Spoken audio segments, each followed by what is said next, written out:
It's Thursday, September 5th, and you're listening to the Geek at Geek News Central, the longest continuous running tech podcast. This is show number 887, sponsored in part by GoDaddy.com. Our September GoDaddy special, get 32% off your order at GoDaddy by using the promo code GO32OFF1, or get a .com for $1.99. Geek News Central is a proud member of the Tech Podcast Network. Hey, everyone, let's launch this baby. It's go time.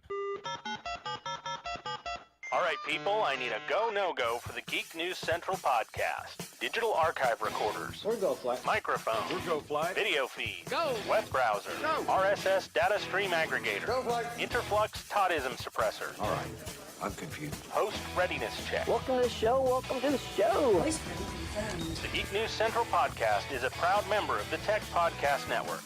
If it's tech, it's here. All right, ladies and gentlemen, we are ready to go. Cue Todd in 5, Button, who's got the button? 4, There is no cause for alarm. 3, Everybody hold on to something. 2, Just press the button. 1. Aloha and welcome to Geek News Central, coming to you as live as it can be from the beautiful state of Hawaii via the Geek News Central studio overlooking Greater Honolulu. Hey, everyone, welcome to the show, and I am absolutely thrilled to be back.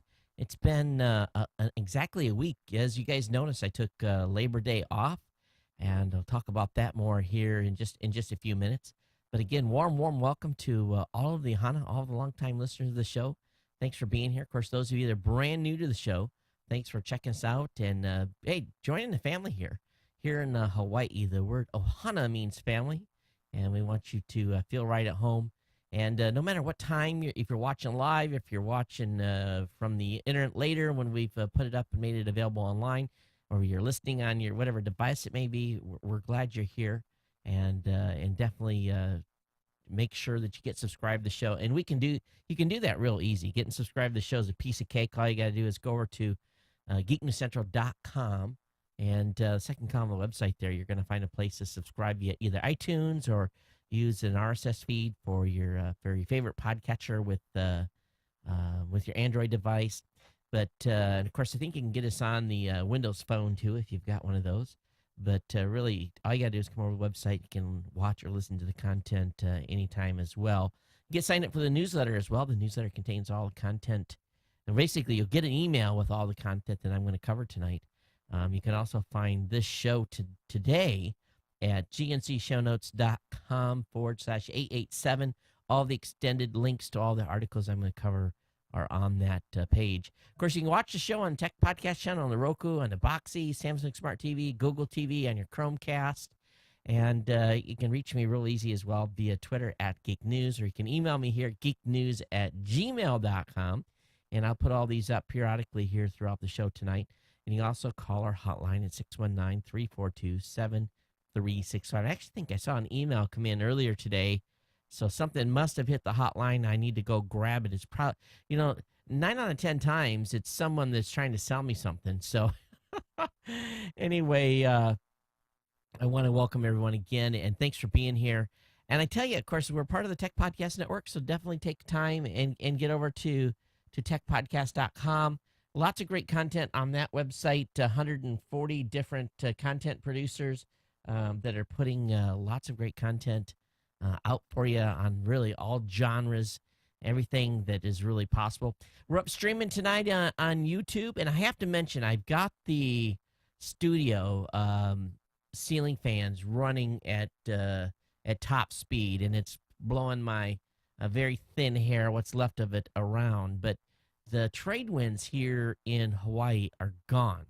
It was nice yesterday, and then it just kind of like, boom, someone turned the switch off. And when that happens, the humidity comes up here relatively quickly, making it, it's just, Hawaii is no different than any other place from a humidity standpoint when the trade winds are not blowing. When the trade winds are blowing, it keeps the humidity off, and it's absolutely wonderful. But every 3 to 4 times a year, we go without the trade winds, and they're saying that it might be as long as Sunday before they're back, and we're all kind of looking at each other like, yuck. But it's life. That's how we roll here in Hawaii. Nay. So course, this is the first show of the month. And we want to thank, of course, last month, our sponsor, GoDaddy.com, for being the main sponsor here at the show. We want to thank them. Of course, they're back this month. We got a lot to talk about GoDaddy today because there was some major announcements. I knew this was coming. And I think what I'll do is I'll just take time to talk a little bit about it right now. There's a new focus over at GoDaddy, and we have been, kind of talking about it a little bit here over the past 6 months since the departure of Don Parson and Warren Alderman came in as CEO, and then the new CEO right now who has made some additional changes. They've definitely, I think the New York Times said it the best. They've got rid of the jiggle, and they're going towards more of a professional look. And so their new focus is really about helping small businesses and folks that are just getting started and really trying to find their niche and have a great online experience. But so basically, GoDaddy is trying to keep some of their edge as well. And we're really excited about our new spokesperson for GoDaddy, and that's Jean-Claude Van Damme. And I probably just destroyed his name, but anyway, he is the new spokesperson. And of course, I think Danica is still on board. She's going to be the part of the face of the racing circuit and everything. But so they definitely are making a move, and they rolled everything out today. And the first thing they rolled out this morning was a brand new website, a brand new landing page on the website. You can tell that the whole scheme of things have changed. And so it really, again, it's a focus on business and their support and really being geeky like they're supposed to be. And we love that here at Geek News Central. And I really know that the ladies that listen to this show are probably very, very pleased about this change. I really think that they are trying to change in a big way their entire ecosystem and their entire infrastructure. Danica, again, is very much part of GoDaddy still, and she is an incredible inspiration for young women who are aspiring to be, active in sports and that type of stuff. But it's really going to be big with this change in basically spokespersons. And one thing that's important that this comes right from GoDaddy themselves. They're saying, will GoDaddy use GoDaddy girls anymore? And here's what they say. No. Said GoDaddy will definitely have strong women as spokespersons like Danica, but they can expect women to be more inspirational, like small business owners, the kind of women who are out there working to make a difference. This is huge. This is really, really huge, and I think they really had to change their marketing brand. I think it was way overdue over time, and I think the brand, for a long time was a big turnoff to the ladies. So the ladies of this show, I'm hoping you guys are going to be more receptive to giving your business to them, and I think that this is a big, big move by them and very, very important. And I think it's something that I have been expecting. And again, I was kind of on the know a little bit about what was coming, but New York Times basically said that GoDaddy steps away from the jiggle, and I think that's important. They put out a new ad today. I can't play it on the YouTube page because we're live, and it would basically probably kick the copyright filter in and could get us banned from YouTube for a week, but. I've got the links up on the website to the new banner each that we put up this morning and released with their new announcement. But really what it doesn't change anything here at this show. We still are going to have great deals for you. And I think it's going to a lot more focus on business and folks that are, moving on up. In their new slogan, it's go time. And I think this show, I started the show off today with it's go time, kind of in honor of their new slogan. But here's the deal. They've carried over the 32% discount. And I want to tell I got the numbers for August. And I'm just going to do this to the listening audience. To the viewing audience. I've got 2 thumbs up, folks. Thank you. It was a great month. It was really a great month, and you guys really went out there and picked up product. You used the codes. We had a huge influx of new customers. It really keeps us moving forward. And it's every month. I'm always sitting on pins and needles of where the numbers are going to come in on how we do, because really, this show has been sponsored by GoDaddy since July of 2005.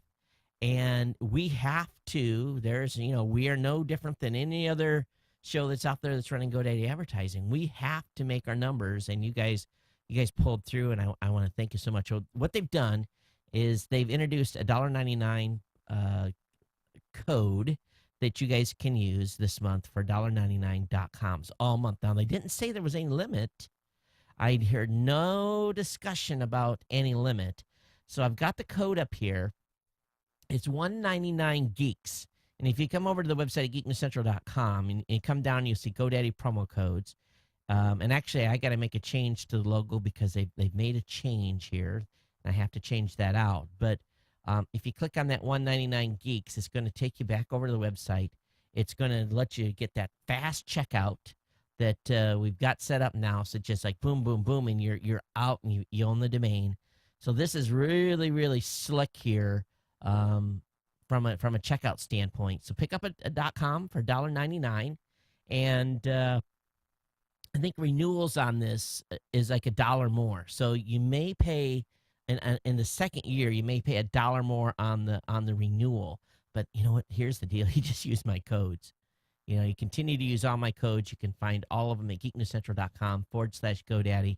And we've got a code there for every occasion. We've got the 32% off code on new orders. We've got the $1.99.com. Plus, we've got a variety of other promotion as well for you. And it's all my codes are still available for you to use. And really, there's a code out there for everyone. So definitely check it out.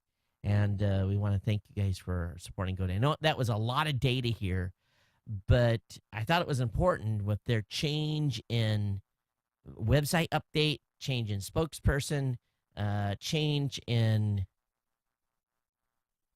their operations, their marketing operations. I think this is big. Now I'm sure they're gonna still try to stay edgy.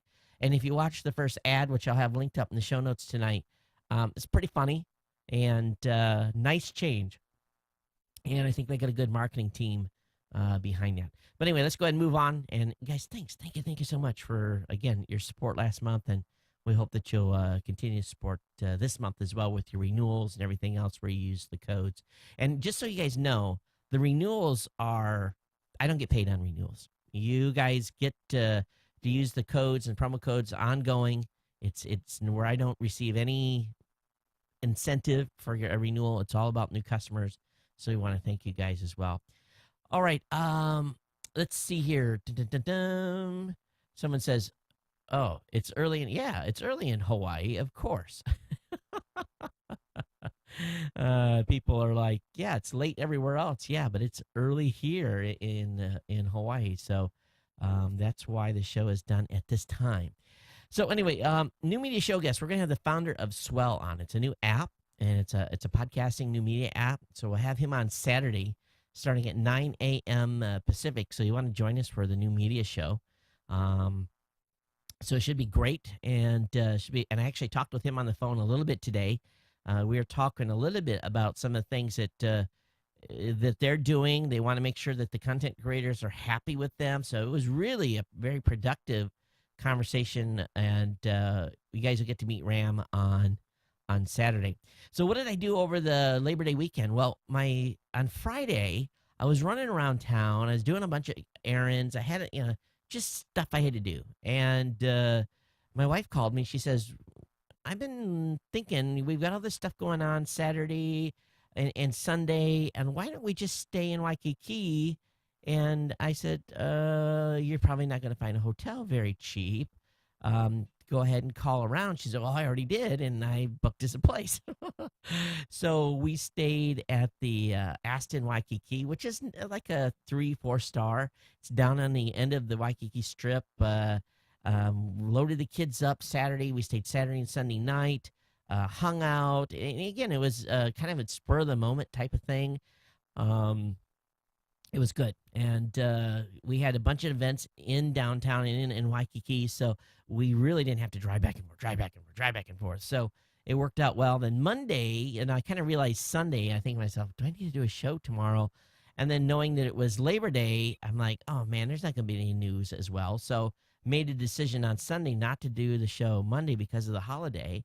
And lo and behold, what does Microsoft do? They drop a bomb on us and announce the Nokia acquisition. And I'm like, crap, I should have done the show. But anyway, it was nice off, and we're back here, and it will be on schedule until, I guess, the next holiday, which, what is that? Is there one in October? I don't even know. Is the next one Thanksgiving? Who knows? But we'll be with you here, I think, through show 900. The office is wrecked. You guys can't see it. You guys can kind of see my little path here, but I got the stack of stuff over here. Things have been crazy. We've been working real hard with a whole bunch of new clients. I've had like 10 proposals to kick out this week for potential new network clients coming on our stat system at Raw Voice. So things have been pretty busy, getting payments out for podcasters, launching campaigns. We launched a real huge Audible campaign. I'm not participating in it, but a whole bunch of our content creators are. So if you're listening to other podcasts and you hear an Audible ad, definitely support those shows because we want Audible coming back every month. And we've got our fingers crossed that the show does good. Those shows do good this month and have good performance, and they'll be back the following month. All right, that's it. Let me go ahead and get into the stack here. Let me see that I got that covered so I can close that window. We talked about that. We talked about this. We talked about that. Oh, what didn't I talk about? One last thing. Can you believe it? It's almost time for the podcast awards again.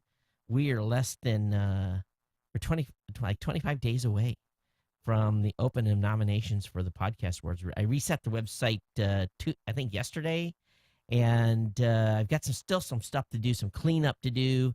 But nominations are going to open on Tuesday, October 1st.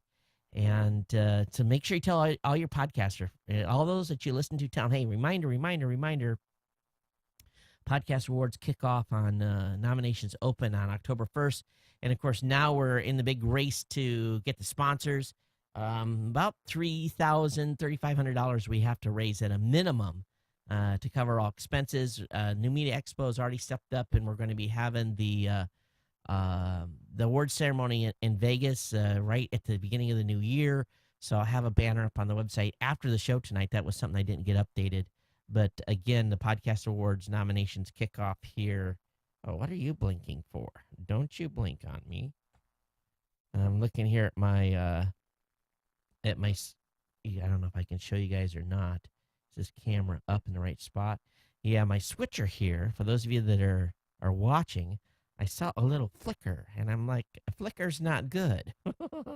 I've seen that once before, and this piece of gear right here, not cheap, and definitely would not be a good thing to have an issue with. So I kind of bumped it here a little bit, so hopefully all's good.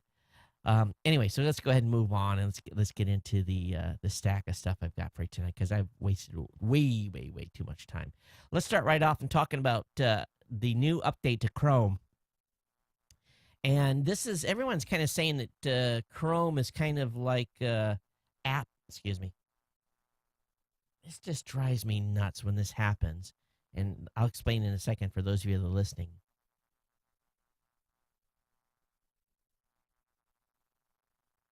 Time Machine always complains. After the Mac Minis have been on about an hour, it says, oh, I'm having problems getting the Time Machine. And even though they're not, just, so the little error comes up, the little error box.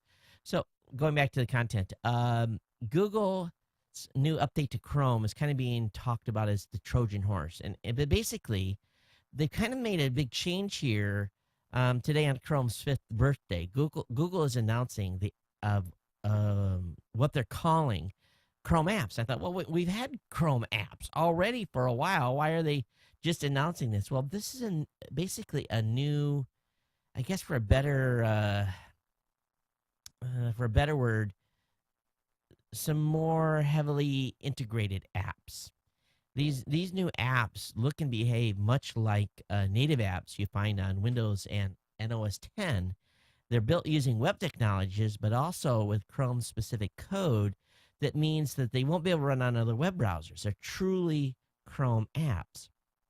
They can exist outside of your browser window as distinct apps, work offline, and sync across devices. And they can also access your computer's GPU storage, camera ports, and so forth. And so they're introducing these new apps, and what it really is Google's attempt here to kind of meld a browser with an operating system, and it's about the Chromebook experience. They're trying to kind of bring that together, and they're trying to make people understand that you don't necessarily have to have an application that's running on your desktop. It can almost be like a browser in experiences, but the same type of functions. So really what they're trying to do is make the desktop be more like the Chrome experience, be more like a desktop. And they're targeting the desktop, and it will go to mobile later. And this is, I think, all of you understand the potential here. Obviously, consumers and users of PCs are going to have to be convinced. They're not necessarily going to just jump on this because I think we've all had experiences with browsers just going absolutely haywire and crashing, and apps, regular applications don't do that very often. So we'll see where this goes, but you can see where Google's trying to make a little inroad into the whole space. There was a cool demo done today, obviously switching gears here, by Elon Musk, showing off Iron Man-style rocket design with gestures and 3D printing. And he did a video. And, this guy, I don't know how old he is. He looks like he's about 18, quite frankly. He looks very young in this video, and as much money as the guy gets, I guess he probably lives a good life. But he's absolutely a genius. And so, but he showed off the basically design with gestures and 3D printing. Now, we all know the companies like Ford and Chevy and manufacturers are using 3D printing a lot right now for modeling and basically coming up with parts. But he basically showed off some design stuff here that was really, really cool, using hand gestures and basically using a Leap Motion controller along with an Oculus Rift VR headset. So this is all really pretty cool stuff. And you can tell a guy like him, who's really innovative, is going to be trying to make tools that we use online a lot more expansive. Now, the folks over at New Tech, one thing that I do in this show is I have to always reach down, and if I want to make a change to, example, the lower third, I have to reach down and push a button to do that. Well, New Tech announced a couple days ago that they're going to make owners of machines that I own upgradable to basically go from what's called an 855 TriCaster to an 860, and all they're going to do is, it's really a software upgrade. And with that software upgrade, they're going to give us some new features that are in one of the higher end boxes, the 8000. And it's basically called a gesture control. So I'll be able to, if I do this software upgrade, and I got to look and see how much it's going to cost, and I'm afraid it's going to be a lot more than really what I want to spend. So there'll have to be a hard decision made here in the next month or so. But basically, this gesture control will allow me to basically be able to do something with my hand and make something happen on the screen. Like I could do something like this or like that, and the lower third would change automatically for me. They map a position in the air, and basically if you stick your finger there through a macro, it tells the TriCaster what to do. It tells it to do a macro. And so this is what really kind of enticed me, was with what's going on with Elon Musk, is that he was basically using his hands to do this 3D modeling and to move the model around, up and rotate it. I don't think they're doing any actual CAD work with their hands, but maybe. So it was pretty cool. And definitely watch the video, and I'm sure you guys are going to get a lot out of it. to me, it was like, okay, keep this type of stuff coming, and hopefully that type of functionality will make it into the workspace in out years or out months.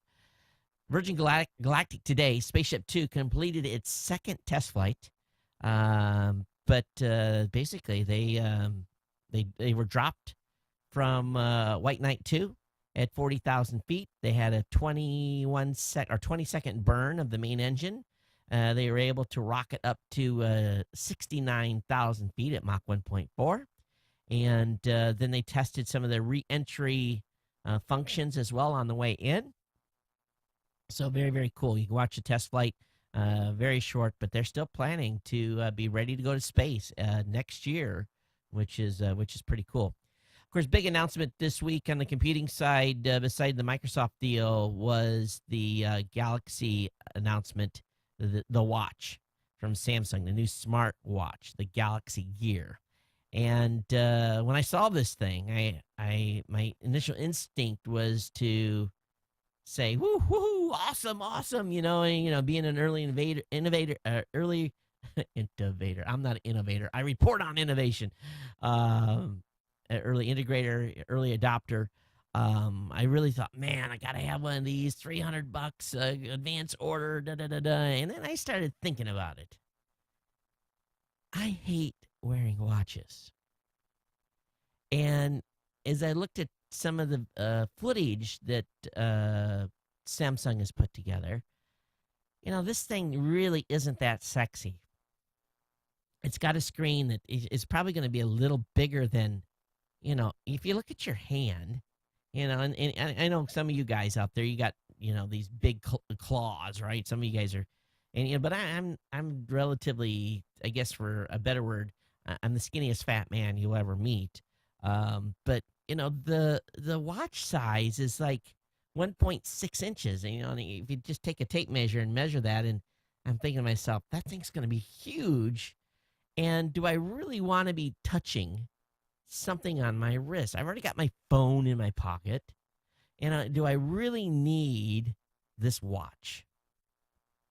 Now, I went ahead and did an advance order on another watch that's coming out. But the Pebble, I'm waiting for my turn in line to get a Pebble. But, the Sony smartwatch and the mythical iWatch, we'll have to see what happens next week. But, here's the thing I was a little bit turned off by is that my Fitbit that I carry in my pocket, I only have to charge that thing like once every 10 days. It's really good and it basically tracks my fitness, what I'm doing, and I sync it with my iPhone, and it's all good. But they're saying this thing is going to have to be charged every single day. And I'm like, who wants to charge a watch every single day? Let's just raise your hand. Do you really want to? I don't. I don't want to charge my watch every day. That's, to me, I'm already charging too much crap. It's just another thing. And the last thing I want to do is, if I'm an active user of this thing, is have to plug it in, have a little external battery charge in this thing. It's going to be insane. It really is. So the question is, do you guys think this is going to be that innovative? Are you going to go get one?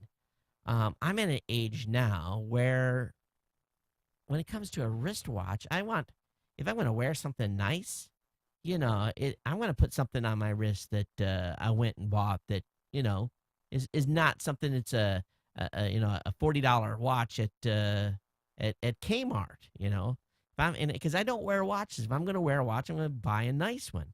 I was lucky enough when my father-in-law was alive, he basically handed down a couple of and I didn't buy them. He handed them down to me, a couple of really nice watches.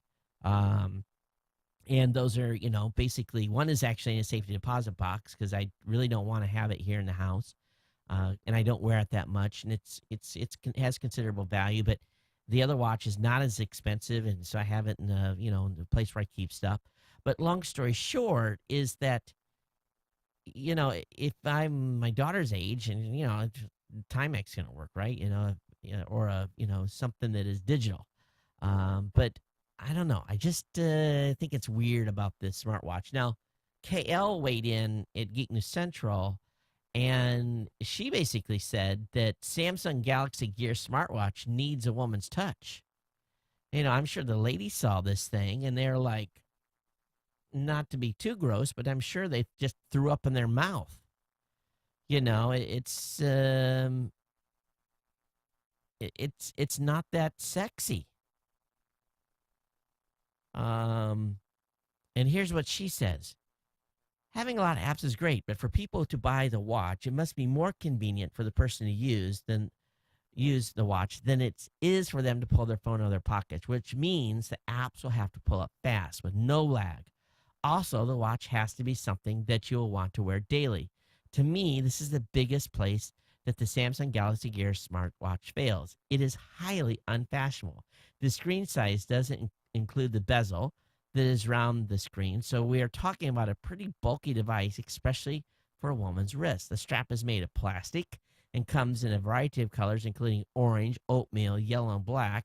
She says, I don't know about other people, but when someone says plastic strap, I kind of think of the watch I wore when I was 8 or 9. I'm not sure I want to wear it as an adult. I want to like the Samsung Galaxy Gear smartwatch, but I just can't. Yeah, I see the small step toward a future that is coming. It's just not here. And she says, Apple, it's your turn.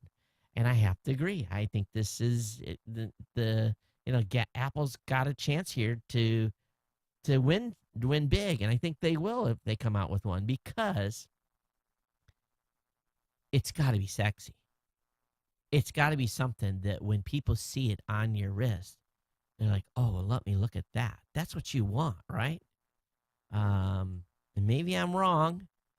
You guys out there and ladies out there, tell me what you think. Maybe I'm being too hard on this thing. It's cool, but it's got that 320 by 320 resolution. It's on an AML. One thing it's good, it's on an AMOLED LED screen. It has an 800 megahertz processor, 512 megs of RAM, 4 gigs of internal storage, and a 315 mAh lithium battery that's quote unquote supposed to last the day. My days are 12 to 16 hours. My day is, I don't work ever 8 hours. So we'll see here. And also, it's only going to work with the Galaxy Note 3 and the Galaxy Note 10.1. It may work with other Galaxy devices later this year when they get the update to Android 4.3. So that's kind of stupid in that limitation. So we'll see how long before people hack and make it available to work on other devices. But that's kind of my about the Galaxy Gear smartwatch. The very unsexy smartwatch. Dale, thanks for coming. I know you got to go to bed. Have a good one. NFL Players Association contracts with Uber to curb drunk driving. I think this is a fantastic idea. The NFL Players Association is contracting with Uber for the 2013-2014 season, attempt to keep intoxicated athletes from getting behind the wheel. Each player will receive a personalized keychain card that contains a $200 credit for the on-demand ride-sharing service, which will complement an existing telephone-based service that's offered by the union. Uber currently operates in 17 of the NFL's 31 cities, which isn't ideal, but the service is expanding at a very respectable pace. So here's, I think this is, you think what they've done here, okay? So if you have a company, if you're a big company, and you have, first of all, usually companies don't get too involved in individuals drunk driving. But I know when I was in the Navy, when I was active duty, alcohol-related incidents were really a big deal, and it's gotten much, much bigger according to my friends that are still active duty. They do everything they can to keep the guys from drinking and driving. They have buddy programs. They have call for a ride. They have cab cards where the guys can basically get, if they have no money left, they can call a specific cab company. Cab company will come get them. They'll take them home, and basically the cab company gets reimbursed even if the guy doesn't have cash. It guarantees that people can get a ride home when they've made a bad choice. If they've somewhere, it happens to everyone. You go out, you don't plan on having a bunch of drinks. You go in maybe to have one and hang out for a couple of hours, and the next thing you know, it's five beers later, and you're like, oh, it's I can't drive, and you think, well, I don't have a plan, I don't have enough cash, I don't want to take a cab. It's all these decisions people make, and when they become intoxicated, what do? They get in their car and they drive and they get a DUI. So, which is sheer stupidity, especially if you live in a city where there is some additional transportation, or call a friend or whatever.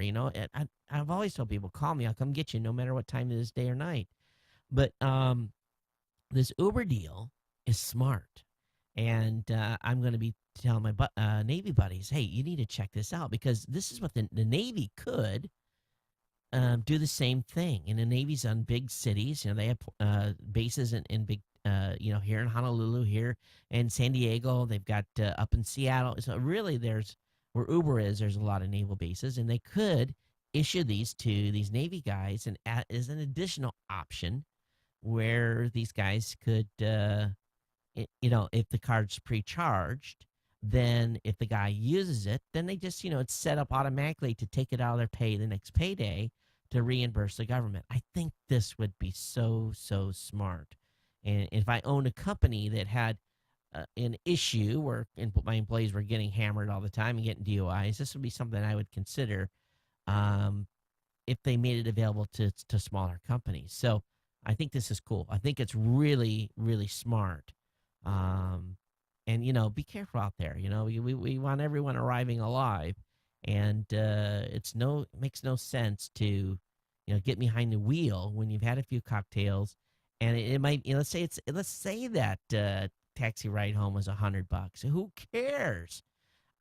Because if you get in an accident and kill somebody, it's your life, it's their life, you're going to spend time in jail.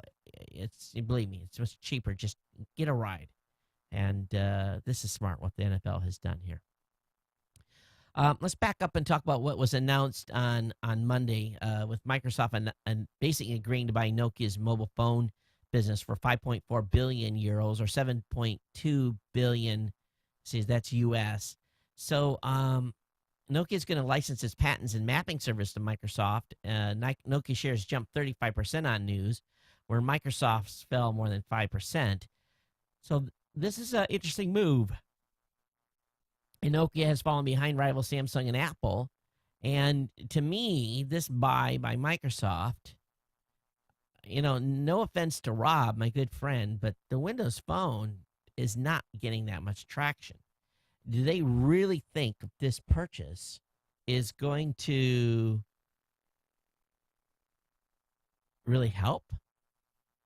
So really, who wins and loses from this deal? I'm sure if you're a Nokia shareholder, you're going, But it's going to be a while before we know whether Steve Ballmer's last big gamble as CEO pays off. For Finland and for Europe as a whole, this must be seen as a sad day. And it's hard to remember just how recently Nokia was Europe's technology superstar with a 40% share of one of the world's fastest growing industries and a proud record of innovation. So it's an interesting move here. Let's talk about global mobile phone sales. Samsung sold 107.5 million units, market share 24.7. Nokia sold 60.9 or 14%. Not all smartphones. It was just a mobile device. Apple 31.9 million, 7.3%. LG 17 million units, 3.9%. ZTE 15.2 at 3.5%. And others make up 202.3% or 46.5% of the share.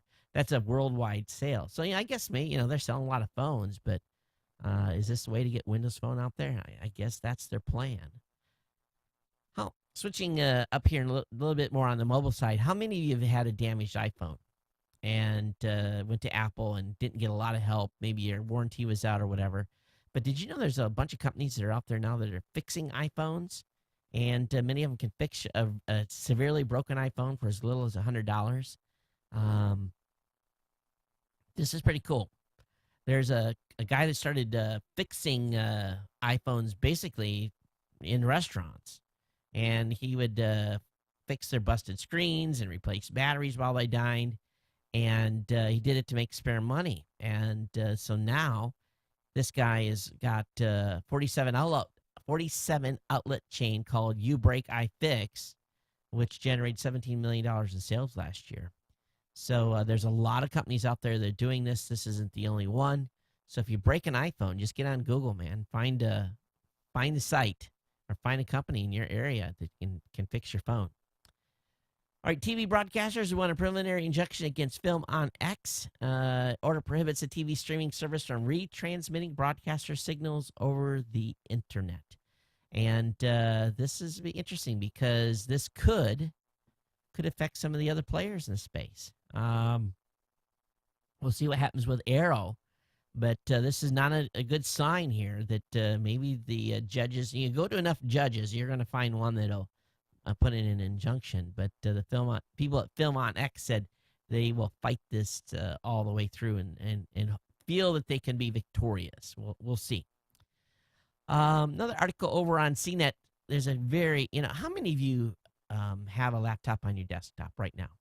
And how many of you have got it on some sort of a stand? How many of you got it propped up? How many just have it laying flat on the desk? And if you do, just put your hand, pick the corner of the laptop up and slide it underneath your desk and touch the surface. And be careful, I don't want you to get burned.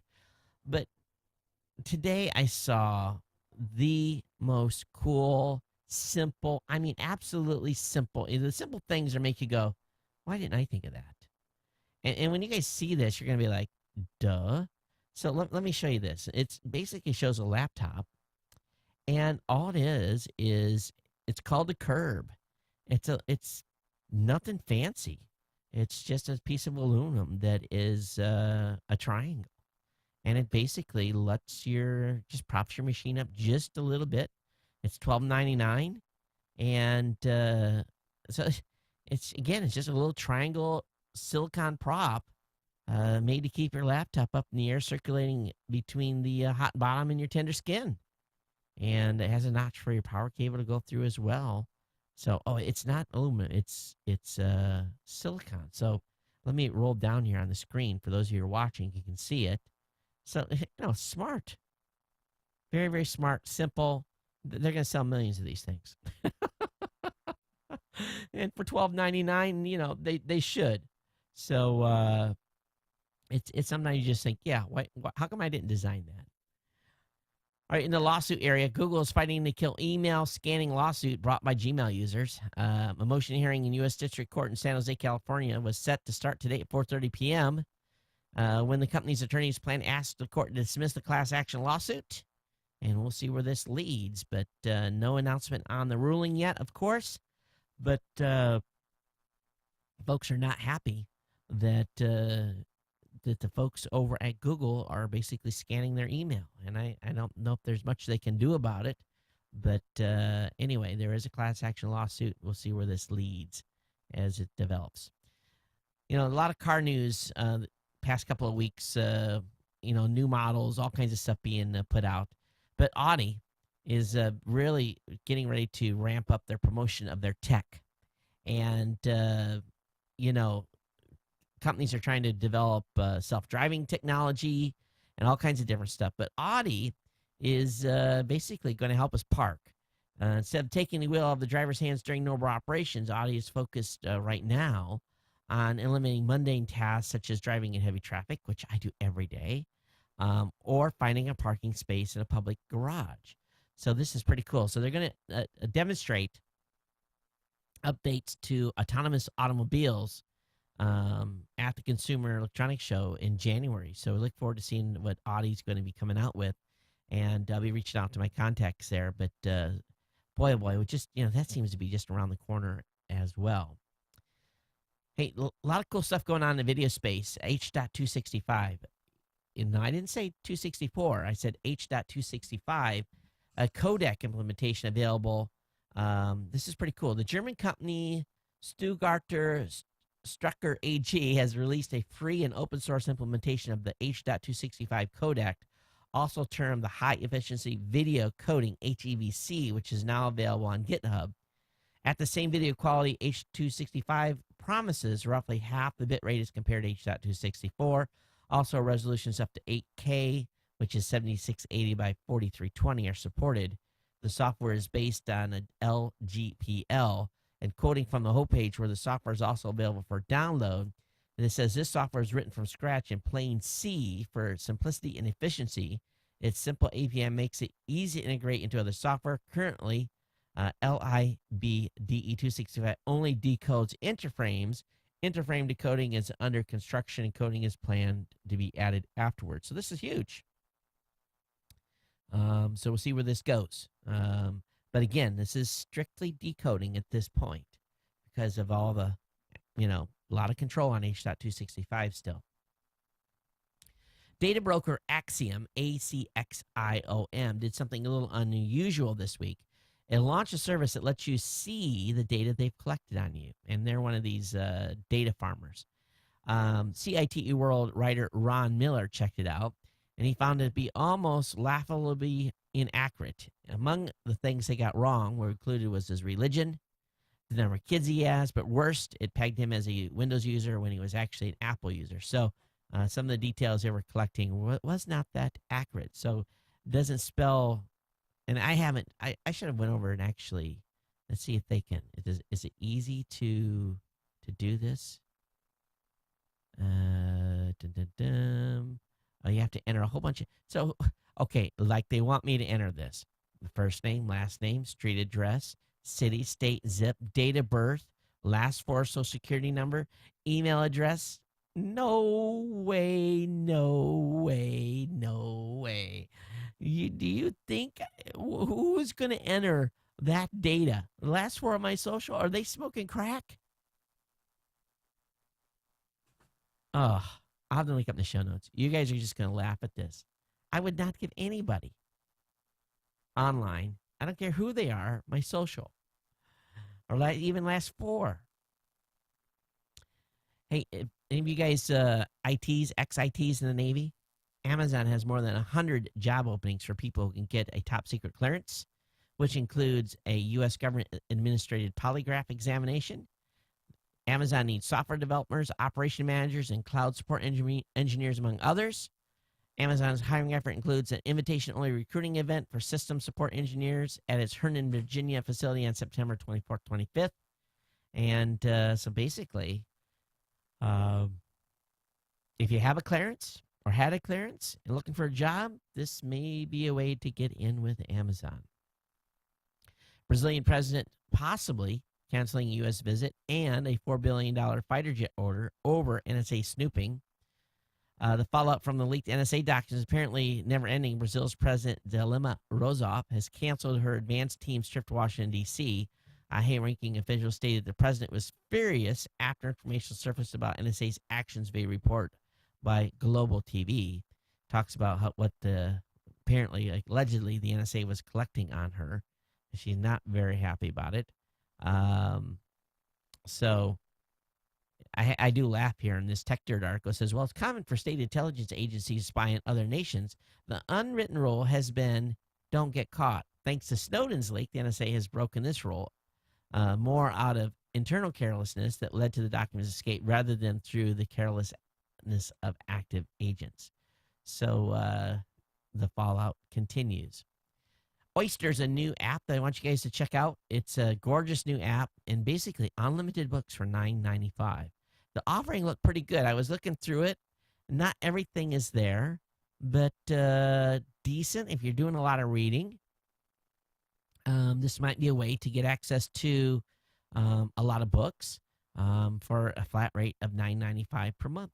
So definitely check them out over at Oyster, Oyster. And it's oysterbooks.com is the actual website. Microsoft has rolled out its first Xbox One ad highlighting NFL features and Skype integration. We can do Skype anywhere. Why do I not do Skype on my Xbox One? And but maybe some of you do. Bing has been overhauled. New layout highlights trending social topics. So that's kind of an interesting information here. They put today's headlines on the page. And basically, it's a glorified CNN site, and it essentially with a search engine attached. So I guess we'll see what how this goes over. But they've got trending topics and a variety of different things on the page. So definitely check out Bing's overhauled new look. And Yahoo has announced a new logo, Yahoo.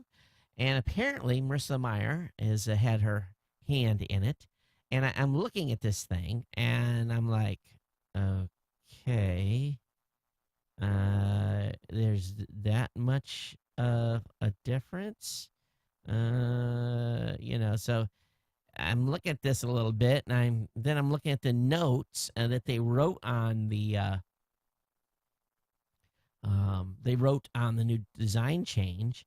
And anyway, long story short, they've made some major update to the logo, and it still says Yahoo. Some people are complaining about it. Come on, get over it. It's just a logo. It's not that big a deal. And, anytime that they're trying to, fix their branding, knock it out. Let's, let it happen. I think it's important for companies to stay fresh. Our artificial muscles lift 80 times their weight, pave the way for robot Superman. So Boston Dynamics, other than a few models from Boston Dynamics, most robots don't really leave us quaking in fear. But the National University of Singapore developed a polymer derived, basically it's a derived artificial muscle that can stretch up to 5 times in length, enabling them to lift 80 times their weight. So I guess it's a big deal in robotics. I don't fully understand it, but that's the way it is. How many of you bought a real expensive app on the in the App Store, and then they've rolled out a new version, and you wanted to buy an upgrade, but you couldn't, and you had to buy the app again at the high price? Well, it appears to be affecting a lot of companies that are trying to offer an upgrade through the Mac App Store, and they can't, because they want to basically reward customers that bought the app before and basically are going to buy the upgrade by paying a lower price. And Apple's basically saying, no, you can't, we're not going to be providing support for upgrade pricing, which is really too bad. And I didn't realize you couldn't do that on the App Store, but a lot of companies are fighting it. A Kindle Matchbook is launching in October. So Amazon has announced that it will all be offering something innovative in October. Matchbook will launch. Okay, so I'm reading the article here, so I apologize. This came from our own writer at Geek News Central. It says the Kindle and other ebook readers, Amazon announced that it will be offering something innovative in October of this year. Kindle Matchbook will launch. It is a new type of Kindle device. Instead, it is a very unique way of allowing people to access books. Okay. So what's going to be different here, Jen? I'm trying to get into why. The Kindle and other ebook readers are fairly new, especially when you consider how long mass-produced printed books have been available. Typically, this means that people who are currently using Kindle probably have shelves of paper books somewhere in their home. The majority of all of those books were probably purchased before the person got a Kindle. The Kindle Matchbook, in essence, will have people match the books on their shelves with the ones in their Kindle. It works like this. You purchase a brand new book from Amazon sometime between today and 1995. If that title is part of a qualifying book offered through Kindle Matchbook, you'll be able to pick up the Kindle edition of your print book for a very low price. Okay, so that's basically what they're doing. They're making it so that if you bought a book, a paperback, you're going to be able to get the digital version of it. That's cool, because I bought a lot of books through Amazon before they become available as basically as ebooks. So I should have had that article read beforehand. I apologize there, folks. And then there's a follow-on article on Geek News Central that was written by Andrew, and he's basically saying that paperback is an endangered species, and he talks about his experience that happened to him when he was on vacation. He says, picture the scene. I'm on holiday, lying by the swimming pool, relaxing in the summer sun. It's a 4-star hotel, nothing fancy, catering to families from all around Europe, Britain, France, Germany, Norway. And as I look around my fellow guests, I notice that many of them are reading from e-readers, Kindles, Kobos, and the odd Nook. A few people are reading celebrity magazines like Hello and Chat. I guess that's a European magazine. What does surprise me is the total absence of paperbacks. In all the rows of Sun Loungers that I can see, there's not a single paperback book. It's as if the paperback become an endangered species from one year to the next. I don't think that's any surprise to any of us. I'm not at all surprised in that observation. Ebooks is the way to go. All right, switching up here. Wall Street Journal is reporting that Apple is testing out iPhone screens as big as 6 inches. That'd be cool. So apparently 6 inches is the upper limit of Apple's iPhone ambition. Do you think that will work for you? Kind of a gross article. After 7 years of research, we finally know what's in your pee. Yes, P-E-E, or more commonly referred to as urine. A team of 20 researchers from the University of Alberta proudly announced a commendable achievement on Thursday. Using no fewer than 5 different experimental methods, they discovered over 3,000 different chemical compounds in human urine. And it only took them 7 years to do it.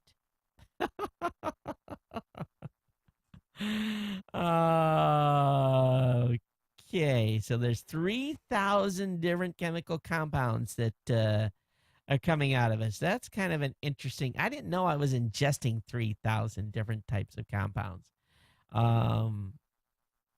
So it took them 7 years to figure this out, and they still don't understand the complexity of urine. Oh, a scientist, you gotta love them. Oh, you really do. Okay. It's being reported that it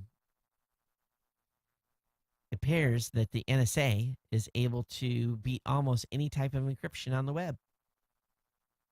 According to the New York Times, The Guardian, and New York Times and The Guardian. So that should make you go, a little bit. I'll leave the article up in the show notes for you to review yourself. What surprise is going to happen tomorrow? Hey, Dave Weiner's writing over at scripting.com that he's going to be speaking at the Evernote conference in San Francisco. The topic will be the revival of the RSS market. Other panelists include Feedly and Pocket, 2 excellent companies, and basically moderator Raphael Needleman from Evernote, and should be interesting. So RSS, we're seeing a resurgence. Beautiful. Article over on Forbes. Follow the Bitcoins. The folks at Forbes basically bought some illegal substances, very small quantities of illegal substance online using Bitcoins. And then they asked a forensic examiner to basically examine and look through every Bitcoin transaction and basically see if they could trace and figure out what they had bought. And so basically, this gal, a Bitcoin-focused computer science researcher at the University of California at San Diego, was able to dig through the results, and her analysis basically said, hey, we know what company you bought it from, how it was delivered, and a whole bunch of other things. So if you're buying stuff on Bitcoin, you may want to read this article. And just be aware that if you're buying, how should we say it, illegal substances via Bitcoin, you could get caught. And it was basically from an account, and basically they tied it to the account that you were paying to. So kind of an interesting move there. Last couple articles tonight. One from the Register. FTC has slapped TrendNet with a 20-year probation over webcam spying flaw. So this was a big smackdown to TrendNet, and I've actually got, I think, a TrendNet. I have a TrendNet webcam here. No, I don't. May have had one at one time, but they had a huge security breach where a lot of their cameras were, their IPs were, and the names and the information on how to get to them were available, and that was not a cool thing for those customers because people could really access those cameras at any time. Also, there's a new online banking Trojan. It's emptying users' wallets, and basically it's a bank accounting raid. It's happening and infecting computers in the UK, Turkey, the Czech Republic, and Portugal. And basically they're sending you an email with an attachment in it that looks like a PDF, but is actually an EXE. So please be aware of that, okay? Some new survey results are out that the internet citizens still want their anonymity. They want to stay anonymous online. And there's some good data here. So it's not surprising that people still don't want to be tracked while they're on surfing the web. Interstellar winds have changed directions, but this has happened over a number of years. Scientists have found that the region between stars in our galaxy, which is fairly empty, but there's still enough atoms in space to produce a measurable effect as the sun orbits the galactic center. And basically, a new analysis of over 40 years a day showed that the interstellar wind has changed direction and speed over time, demonstrating that the environment surrounding the solar system changes measurably as well as what happens on Earth. More information up on the website at geeknewscentral.com. British University posts photo scans of space exploration artifacts. So this is some pretty cool stuff, and I have the link up in the show notes on that for you to check out. And finally, some lucky devil was able to basically suit up at NASA and get some pool time. And it wasn't an astronaut in training. It was some bloggers. So this is a pretty NASA, please, I'll come. I may be too fat to get in the suit, but it'd be a great time. And they got to spend time in the pool. And I have some link up in the Ars Technica article talking about their experience, and you can check online. All right, so let me go ahead and look at what we've got for email. I don't know how much has come in over the last week. The last show was obviously on September 26th. Well, a few things have come in. And let me see here. I got an email from Jeff. And was that the right date? The 5th? No, my last show was the 29th. That was dumb. Okay, so let me hear 30. I got an email from JP. He says, unpowered devices connect using ambient RF. And it's an article over at Innovaton. Oh, my God. I can't even pronounce that domain, let alone spell it for you. It'll be up in the show notes. But it's a pretty cool article about unpowered devices connecting using ambient RF. Pretty cool technology. Got an email here from Frank, and talks about, hey, Todd, this is a launch that was ready to happen at Wallops Island. He says, as regards to NSA spying, I do not share reverence for government secrecy. I do agree that some secrets need to be secret, but too often information has been classified to hide the government's own stupid, embarrassing, and just plain wrong behavior. I think when it comes to some of the stuff that's been revealed recently, Frank, maybe yes. But when it comes to other types of information, I would have to disagree with you. Having been given access to data before, some of the stuff that just doesn't, it has nothing to do with Americans whatsoever. That stuff is sensitive. It really, really is. He says, look, for example, at the Pentagon Papers, a copy which purchased from GPO store on North Capitol Street sits on my bookshelf. They did not contain anything that would have benefited our enemies. They did not reveal the perfidy of prosecuting a war the successive administration of both parties knew was wrong-headed and futile, even as they continued to send troops to be maimed and slain for years after they knew the war was a lost cause. The Pentagon, the bureaucracy, and the administration, remember, of both parties preferred sending more troops to their deaths to admitting that they had been wrong all along. I also have a feeling that the NSA is collecting so much data not because it's useful, just because they can. Because they can, they want to. Because they want to, they need a rationale. Because they need a rationale, they say it's useful. Because they say it's useful, they can collect it. It's an endless loop. At the same time, anyone who pays attention has known for a long time that such data gathering was going on. This citation or example is over 7 years old, an article that's over on Wired. The current fuss says less about NSA spying than it does about the American people's preference for going into a tizzy over tablets, clutching pearls over Miley Cyrus, or going gaga over Lady Gaga instead of paying attention to important stuff. Nor am I a fan of Glenn Greenwald. He has willingly twisted information, misrepresented facts because he's an axe to grind. He seems to be more interested in publicity than in facts. Ironically, two of Greenwald's strongest critics in the blogosphere are two lefty blogs, which Frank links. Frank, really, I guess we'll have to agree to disagree on some. There are stuff that there's things that happen that,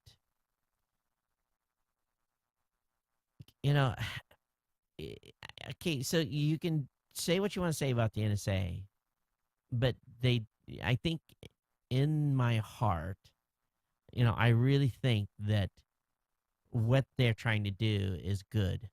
Many will disagree with that, but I go back to the simple fact that these folks that work at these groups and these agencies and are all Americans, and I would hope that they're pretty red, white, and blue like the rest of us.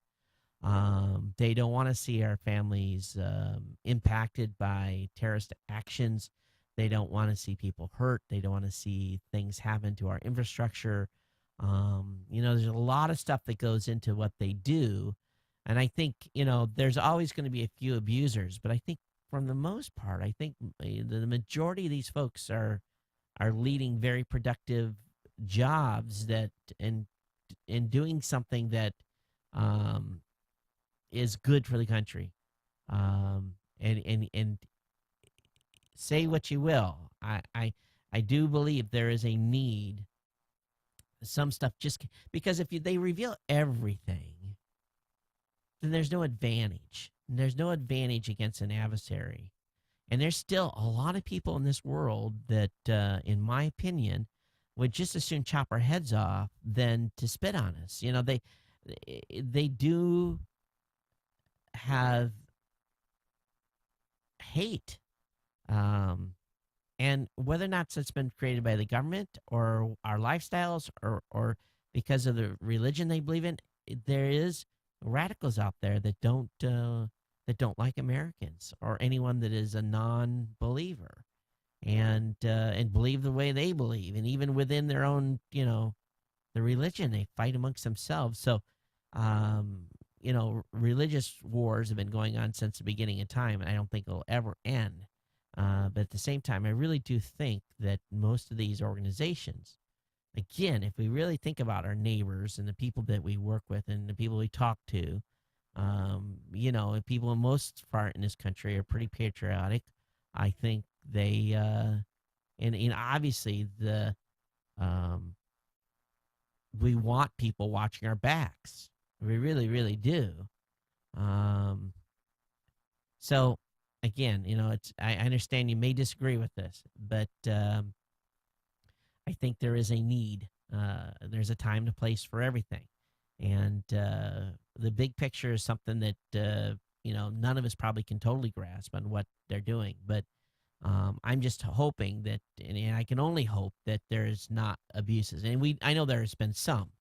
There's already been reported in the news that there's been some. But I guess I'll leave it at that. In any business and in any industry, there will be, a small portion of people that don't follow the rules. But I think for the most part, most of them do. If they don't, things would be running amok and things would be crazy. I just don't think that's happening. At least I hope it's not. Okay, so anyway, that's going to wrap me up here. Didn't want to get too deep into that topic at the end of the show here, but definitely wanted to read the emails that came in.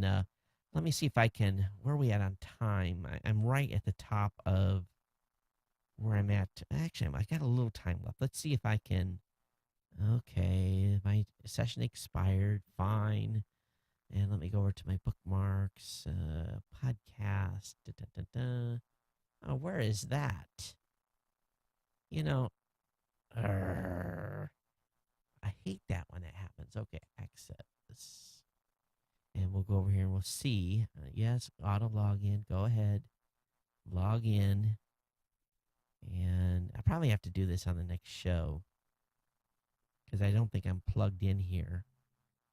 Let me download this. Got a few seconds here. Okay, save.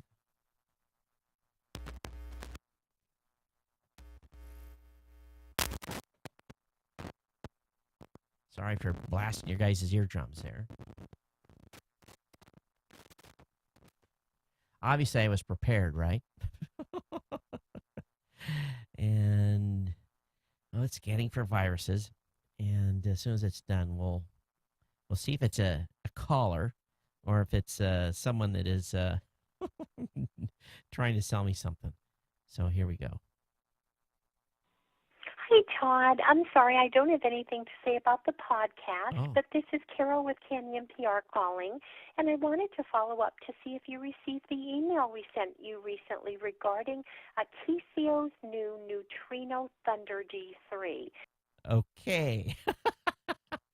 The PR person definitely got the number,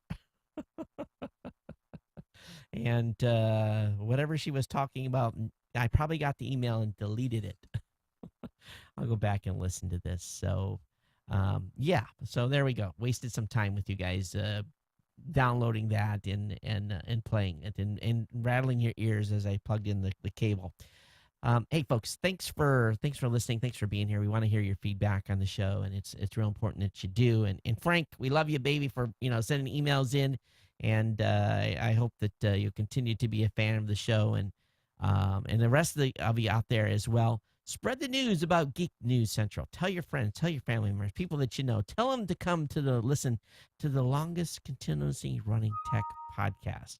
And as we march here to show 900, I do want to give a very, very big thank you to all of the new insiders. I know there's a bunch of you that have come in at $2, $5, $10, and some of you even come in at $25. It's huge. I mean, it's really huge. Thank you so much. And for those of you that want to support the show additionally with the additional finances, please do so. It costs as low as 6.7 cents a day to contribute just a measly $2 a month to the show. And we hope that you'll consider doing that and help us keep the ball rolling here and do the cool things that we do. And it's definitely appreciated by going over to geeknewscentral.com/insider. Along with our sponsor, we want to thank GoDaddy. And I hope you guys are appreciative of the change over there. I'd love to hear your feedback on that as well, on what's going on at GoDaddy. And do you think they can change their DNA? That's probably the question. But we definitely appreciate them for being a sponsor here for as long as they have. And we hope that you'll use their products and services and use my codes when you pick stuff up. Hey, it's been great. It's back with you here. And we're back on Saturday with Ram from Swell, that Swell app. So definitely download that and check it out now between now and the show on Saturday. And everyone else, thanks for being here. We'll see you for those of you who don't listen to the new media show, we'll see you on Monday. Everyone take care. I'll see you next time. Aloha.